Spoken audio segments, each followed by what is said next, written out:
Awesome! You found the flour! We can start to bake! Just kidding. This isn't flour, it's the cake! And it's extra special because it's 100% gluten-free. Today's cake isn't dedicated to one person, it's dedicated to 3 and a whole lot more.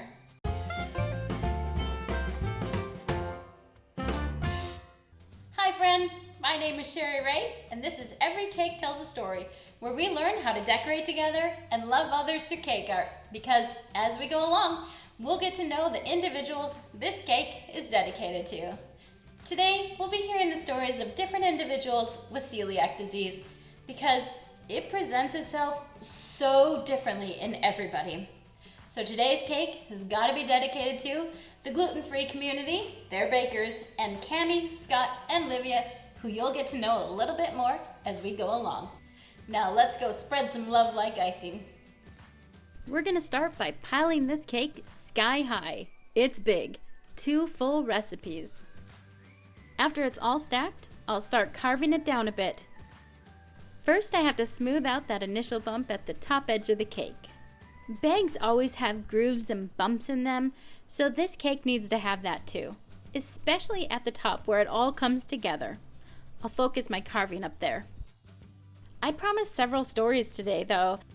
We'll jump right into the first one while I carve this up. Let's start out by highlighting my niece Cammie. When she was about 1.5 years old, she started getting really sick. She became so lethargic and started losing weight, and she started vomiting on a regular basis, especially after meals. Her parents were getting so worried, and they lived in Oceania at the time, so they flew to Australia to get some testing done, and it came back that she had celiac disease. They immediately switched her to a gluten-free diet. As her body started to heal, she became ravishingly hungry. She would eat bowl after bowl after bowl of fried rice, even waking up in the middle of the night at 1:30 in the morning for another bowl of fried rice.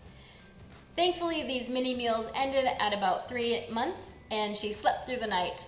Her energy and her personality just started blossoming out again. She has been eating gluten-free since then and doing great. Now, let's head back to the cake.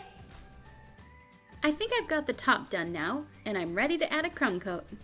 Oh look, TV magic, I already did. A crumb coat just locks in those crumbs so you can get a nice clean top coat on the icing. When I pulled it out of the freezer and took another look at it, it didn't quite scream bag to me. I had to trim down the bottom and curve it under some. You know what? I'm going to continue to carve the bottom down, and then I'm going to add the final layer of icing. I don't need to make it all smooth and nice like I normally would, because we are making a bag after all. Since that will be easy to follow along with, we're going to jump right into our next story. Our next highlight is my husband, Scott. I always say he was sick from the day we met. Thankfully, not all day, every day, but enough that it affected our lives on a regular basis. He had seen so many different doctors who told him everything from it's acid reflux and then he's down in Gaviscon to it's all in your head.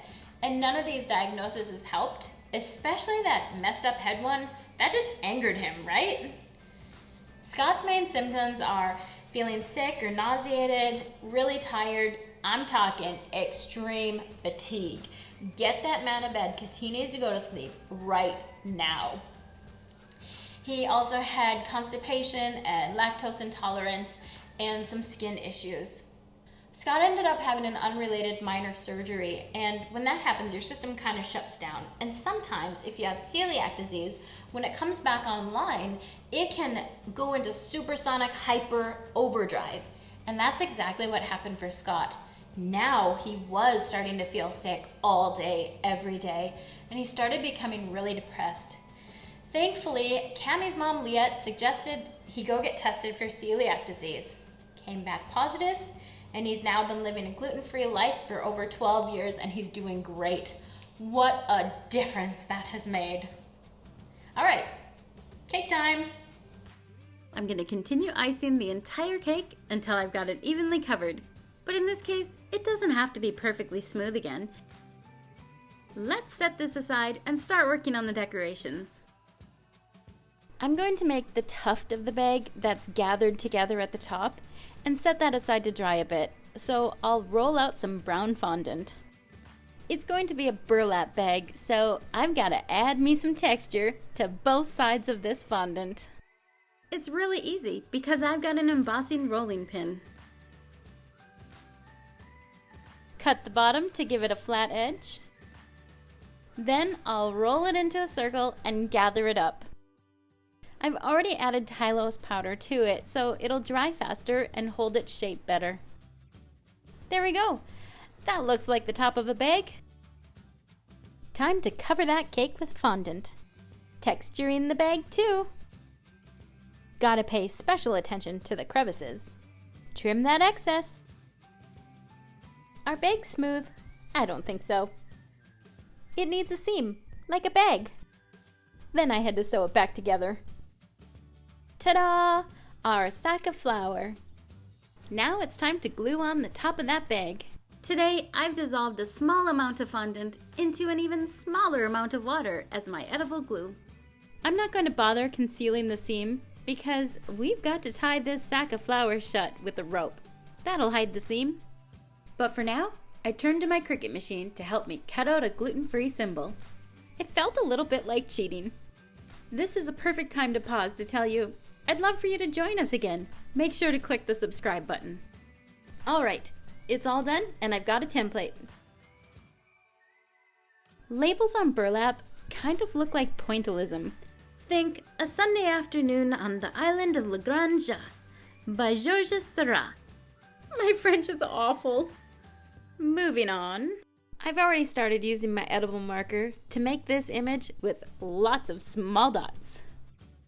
Okay, my pointillism won't compare to the painting at all. I'm not even using multiple colors, but that's the idea.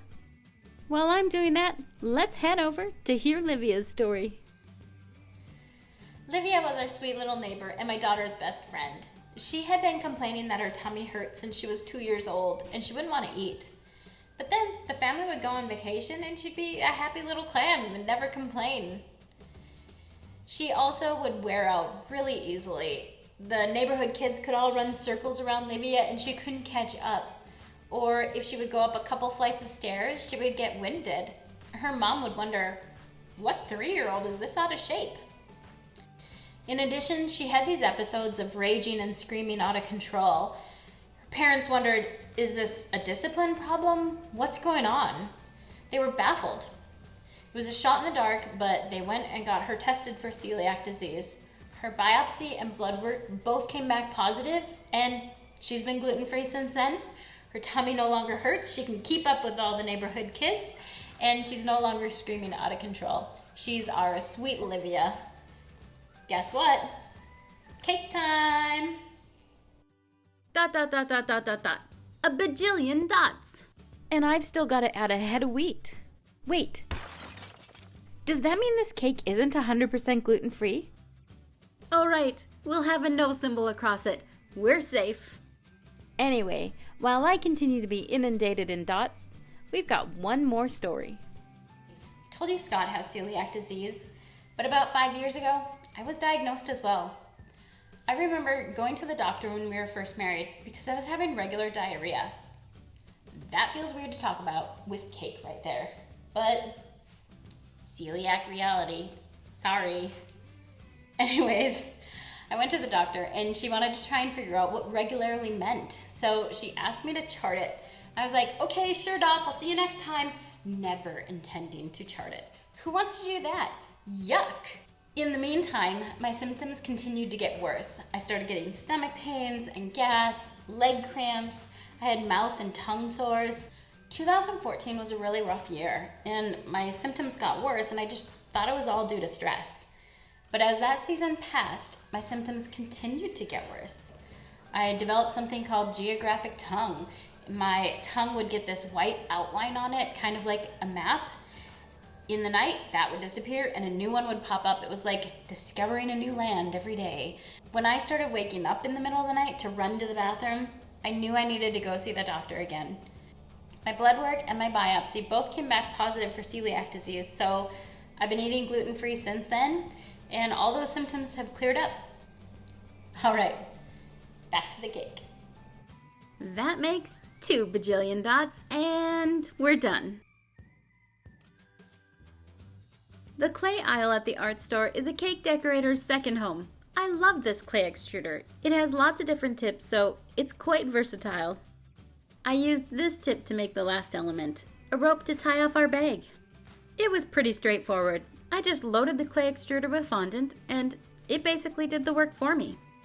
I'll just have to twist the strands of fondant, then wrap it around the top of the bag. While I do that, we have one last message. Today I shared 4 stories of individuals with celiac disease, and you can see everybody's story is so different. So I wanted to make sure to include this amazing infograph of possible symptoms. Gluten Dude created it, and he's a wonderful advocate for the gluten-free community. I'll include a link to his website in the description box below so you can get more information from him. Listening to these stories, you might say, oh, that sounds like me. I'm gonna start eating gluten-free. But please, don't try to self-diagnose. See the doctor, get the blood work and the biopsy done, because first, you have to be eating gluten in order to get the testing. Second, it can take up to 2 years for your body to heal, and that's a lot of time waiting and trying to figure it out on your own. And then lastly, there are a lot of health risks associated with eating gluten if you do have celiac disease. So you want to make sure that you get it right and that you have access to all the follow-up care. All right, I hope I've helped somebody out there and that you've enjoyed getting to know Cami, Scott, and Livia a little bit more. Here's our gluten-free sack of flour. Cake. Phew! That little sack of flour is jam-packed with information, but that doesn't mean he's any less delicious or cute. However, I think we need to finish it off with a little dusting of powdered sugar, or maybe we should say flour. It'll give it just a finished look as if it's got flour all over it still. And a little bit more right at the top. Ah, so cute. This cake has got to be dedicated to Cami, Scott, Livia, the gluten-free community, and their bakers. And as always, if this story rings true for someone you love, turn around and dedicate it to them, because we're all about loving others here. Next time, I can't wait to see you, because I'll share the recipe for this delicious chocolate cake and some tips for baking gluten-free. Bye, friends!